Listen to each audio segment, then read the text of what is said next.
Assalamualaikum warahmatullahi wabarakatuh.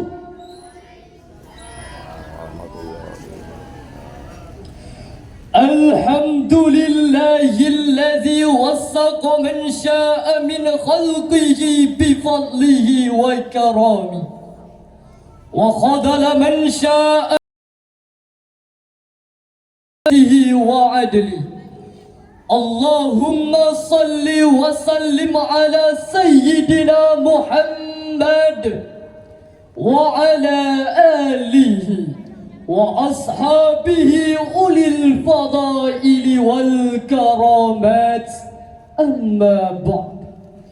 Dewan Hakim, hadirin yang kami muliakan, laporan Badan Nasional Penanggulangan Bencana mencatat ada 2.322 bencana alam di Indonesia pada tahun 2021, dan kemudian di tahun 2022 bertambah sebanyak 332 kasus.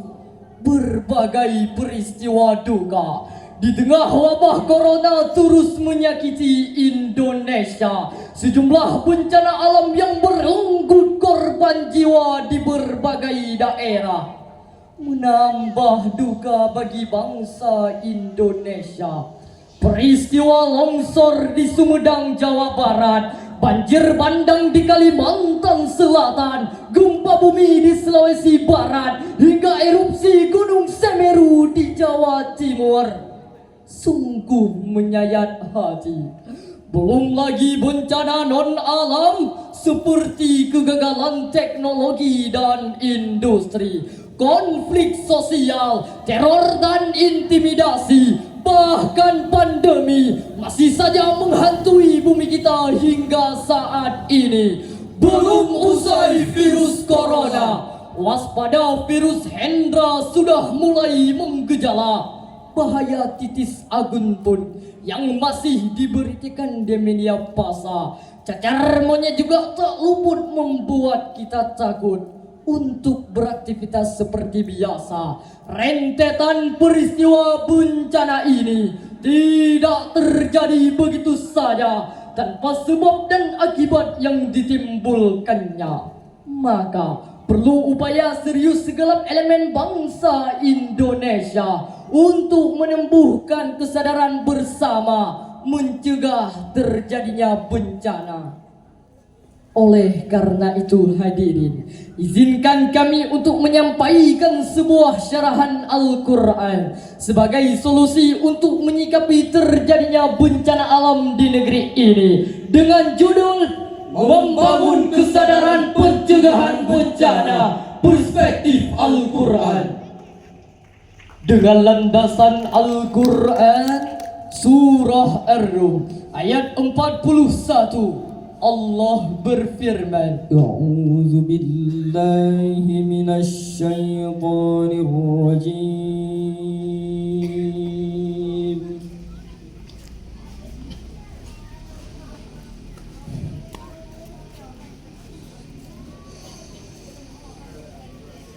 Bismillahirrahmanirrahim.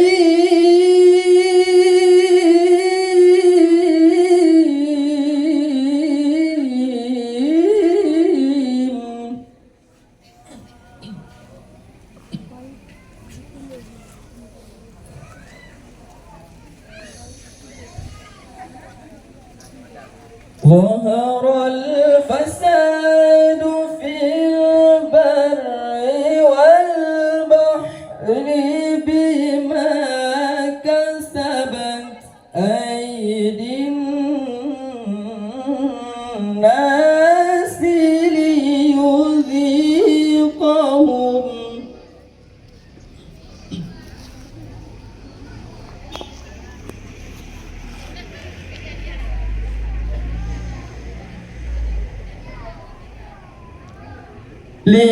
ليذيقهم بعض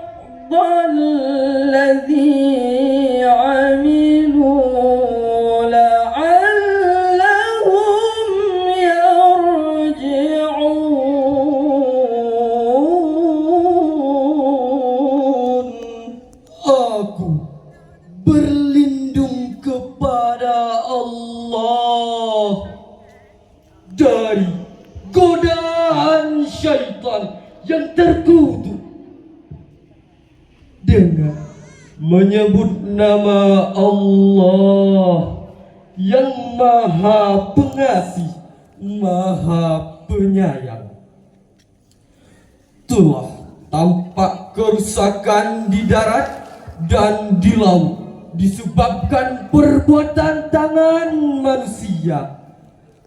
Melalui hal itu, Allah membuat mereka agar merasakan sebagian perbuatan akibat mereka, agar mereka kembali ke jalan yang benar. Dewan Hakim, hadirin yang kami muliakan, Profesor Dr. Wahbah Az-Zuhaili dalam tafsirnya Al-Munir jilid 11 halaman 105 menjelaskan kalimat al-fasad adalah suatu kondisi kacau dan rusak. Kekacauan, kerusakan dan penyimpangan telah muncul di mana-mana. Banyaknya kemuzaratan, minimnya kemanfaatan, kekurangan hasil pertanian dan buah-buahan, banyaknya kematian, rendahnya curah hujan, panceklik dan tandus kekeringan.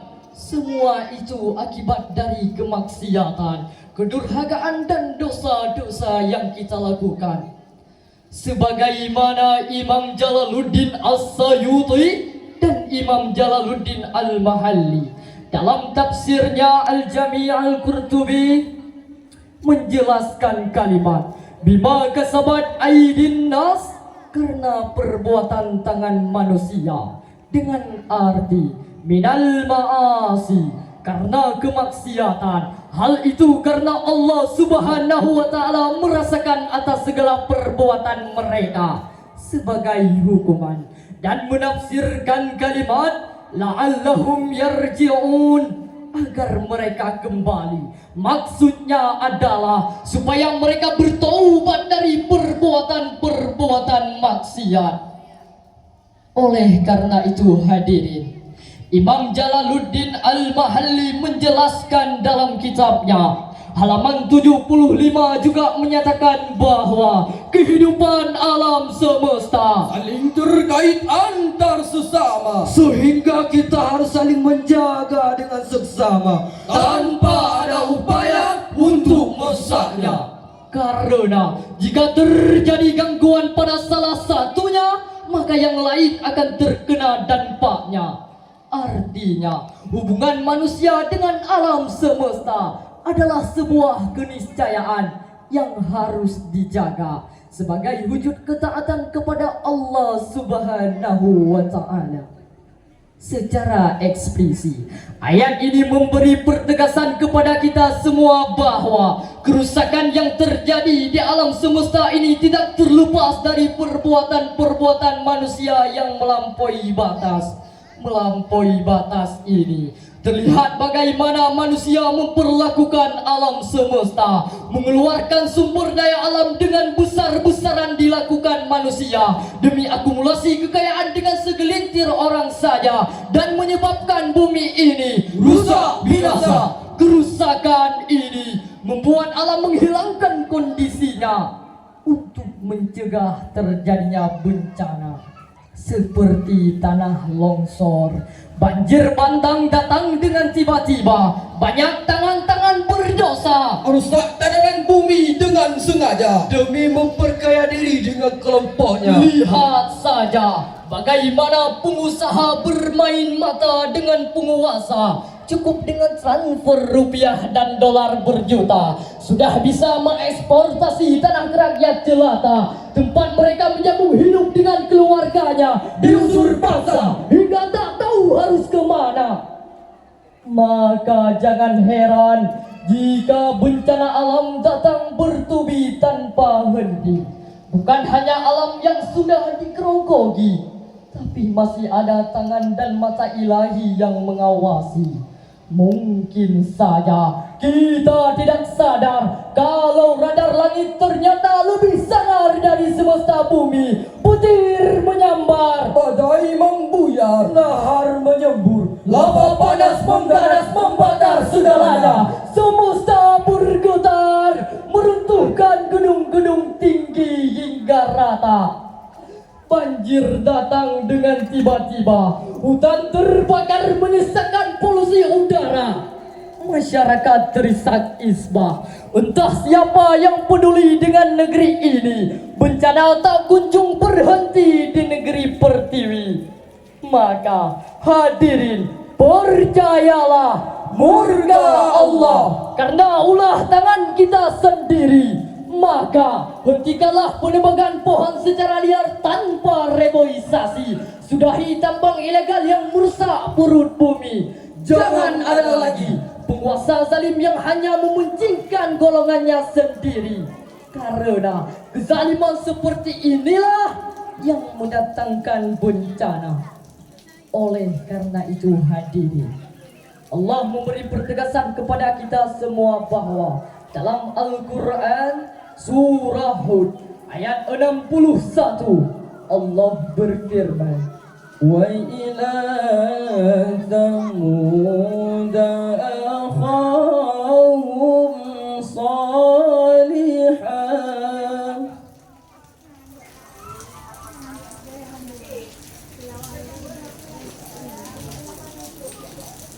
qala ya qaumi ibudullaha ma lakum min ilahin ghairuh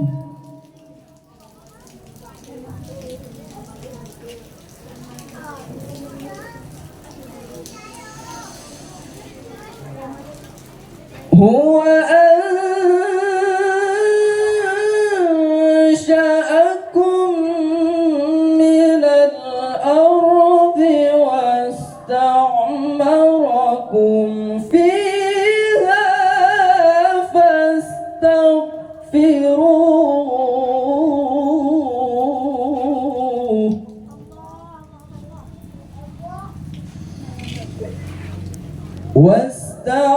واستعمركم فيها فاستغفروه ثم توبوا إليه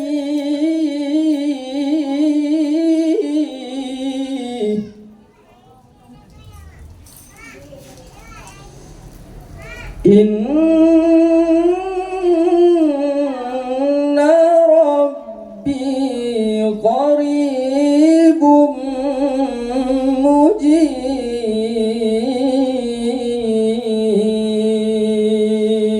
mujib. Sadaqallahul azim.